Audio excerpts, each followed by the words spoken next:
Bismillahirrahmanirrahim. Assalamualaikum warahmatullahi wabarakatuh. Alhamdulillahirabbil alamin wa bihi nasta'in wa la umuri dunya waddin. Wassalatu wassalamu asrofil anbiya'i wal mursalin wa ala alihi wa sahbihi ajmain amma ba'du. Perkenalkan, nama saya Muhammad Abdul Ishaq Nur Safi'i dengan NIM 11980300152 dari kelas Sosiologi D semester 4. Di sini saya akan menjelaskan mengenai karakteristik fikih Islam. Fikih Islam memiliki karakteristik khusus yang membedakan dengan hukum-hukum lainnya. Karakteristik ini bisa dijadikan landasan berbijak atau paradigma ketika menyusun hukum formal Islam yang ditetapkan dalam kehidupan bermasyarakat, berbangsa, dan bernegara. Karakteristik fikih Islam terbagi menjadi 5. Yang pertama adanya sempurna, elastis, universal dan dinamis, sistematis, dan yang terakhir adanya ta'akuli dan ta'abudi. Yang pertama sempurna. Syariat Islam diturunkan dalam bentuk umum dan garis besar. Karena itu hukum-hukumnya bersifat tetap, tidak berubah-ubah karena perubahan masa dan tempat. Bagi hukum-hukum yang lebih rinci, syariat Islam hanya menetapkan kaidah dan memberikan patokan umum. Penjelasan dan rinciannya diserahkan kepada ijtihad pemuka masyarakat. Dengan menetapkan patokan-patokan umum tersebut, syariat Islam dapat benar-benar menjadi petunjuk yang universal dan dapat diterima di semua tempat di setiap saat. Selain itu, umat manusia dapat menyesuaikan tingkah lakunya dengan garis-garis kebijaksanaan, sehingga mereka tidak melenceng. Penetapan Al-Quran terhadap hukum dalam bentuk global dan disimpel dimaksudkan untuk memberikan kebebasan pada umat manusia untuk melakukan ijtihad sesuai dengan situasi dan kondisi zaman. Dengan sifatnya yang global ini, diharapkan hukum Islam dapat berlaku sepanjang masa. Yang kedua, elastis. Fikih Islam yang bersifat elastis, ia meliputi segala bidang dan lapangan kehidupan manusia, permasalahan kemanusiaan, kehidupan jasmani dan rohani, hubungan sesama makhluk, hubungan makhluk dengan Khalik, serta tuntutan hidup manusia terkandung dalam ajarannya. Fikih Islam memperhatikan berbagai segi kehidupan, baik bidang ibadah, muamalah, jinayah, dan lain-lain. Meski demikian, ia tidak memiliki dogma yang kaku, keras, dan memaksa. Ia hanya memberikan kaidah-kaidah umum yang mesti dijalankan oleh manusia. Dan yang ketiga, adanya universal dan dinamis. Ajaran Islam bersifat universal. Ia meliputi alam tanpa batas, tidak seperti ajaran-ajaran Nabi sebelumnya. Ia berlaku bagi orang Arab dan orang Ajam non-Arab, kulit putih dan kulit hitam. Universalitas hukum Islam sesuai dengan pemilik hukum itu sendiri yang kekuasaannya tidak terbatas. Di samping itu, hukum Islam meliputi sifat dinamis, cocok untuk setiap zaman.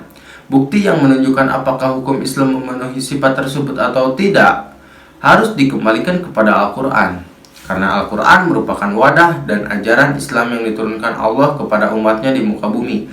Al-Quran juga merupakan garis kebijaksanaan Tuhan dalam mengatur alam semesta termasuk manusia. Selanjutnya adanya sistematis. Arti dari pernyataan bahwa hukum Islam bersifat sistematis adalah bahwa hukum Islam itu mencerminkan sejumlah doktrin yang bertalian secara logis. Beberapa lembaganya saling berhubungan satu sama lain. Perintah sholat dalam Al-Quran senantiasa diiringi dengan perintah zakat. Perintah beriman dan bertakwa senantiasa dibarengi dengan perintah beramal soleh. Ini berarti hukum Islam tidak mandul, yang hanya berkutat pada hubungan vertikal kepada Allah dan hanya berupa keyakinan semata. Akan tetapi, merupakan hukum yang menyatu dengan hubungan horizontal sesama manusia dan hukum yang harus diamalkan dan diaplikasikan dalam kehidupan sehari-hari. Dan yang terakhir, hukum Islam bersifat ta'akuli dan ta'abudi. Hukum Islam mempunyai dua dasar pokok, Al-Quran dan Sunnah Nabi. Di samping dua sumber pokok tersebut, ajaran Islam juga memiliki sumber lain, yaitu konsensus masyarakat atau ulama, yang mencerminkan suatu transisi ke arah satu hukum yang berdiri sendiri, penafsiran terhadap Al-Quran dan As-Sunnah. Untuk memahami kedua sumber tersebut, perlu digunakan kejernihan hati dan pikiran, kecerdasan dan pengetahuan, dan mempertimbangkan konteks masyarakat yang ada. Hal ini karena di dalam kedua sumber tersebut terdapat ajaran yang bersifat ta'abudi, tidak bisa dirasionalisasikan, dan ada yang bersifat ta'akuli, bisa rasional. Dari uraian yang disebutkan bahwa sifat hukum Islam tersebut mempunyai hukuman simbiosis yang sangat erat, sehingga dapat dipahami bahwa kelima sifat yang telah disebutkan itu merupakan satu keterpaduan karakteristik hukum Islam yang sangat sesuai dengan fitrah manusia sebagai makhluk Allah Subhanahu wa Ta'ala, yang dilengkapi dengan dua kelebihan daripada makhluk lainnya, yaitu akal dan kalbu atau hati nurani. Selanjutnya, ciri-ciri hukum Islam yang membedakannya dengan hukum lainnya adalah: yang pertama, hukum Islam berdasarkan atas wahyu Allah Subhanahu wa Ta'ala yang terdapat dalam Al-Quran dan dijelaskan oleh sunnah Rasulullah SAW. Dan yang kedua, hukum Islam dibangun berdasarkan prinsip atau kaidah iman dan tauhid dan akhlak moral. Yang ketiga, hukum Islam bersifat universal, alami, dan diciptakan untuk kepentingan seluruh umat manusia atau rahmatan lil alamin.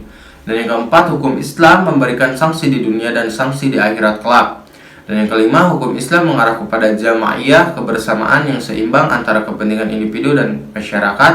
Dan yang keenam, hukum Islam dinamis dalam menghadapi perkembangan sesuai dengan tuntutan waktu dan tempat. Dan yang terakhir, hukum Islam bertujuan menciptakan kesejahteraan di dunia dan kesejahteraan di akhirat.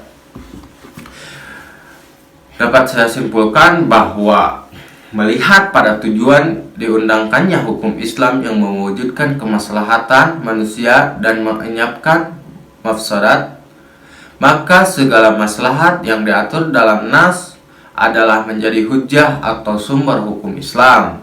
Dan maslahat tidak berlaku pada hukum-hukum ibadah yang bersifat ta'abud, hanya berlaku dan dalam bidang yang sifatnya ta'akuli atau rasional. Mungkin hanya itu yang saya bisa sampaikan, kurang lebihnya mohon dimaafkan. Wallahu wafiq ila aqwamit thoriq. Wassalamualaikum warahmatullahi wabarakatuh.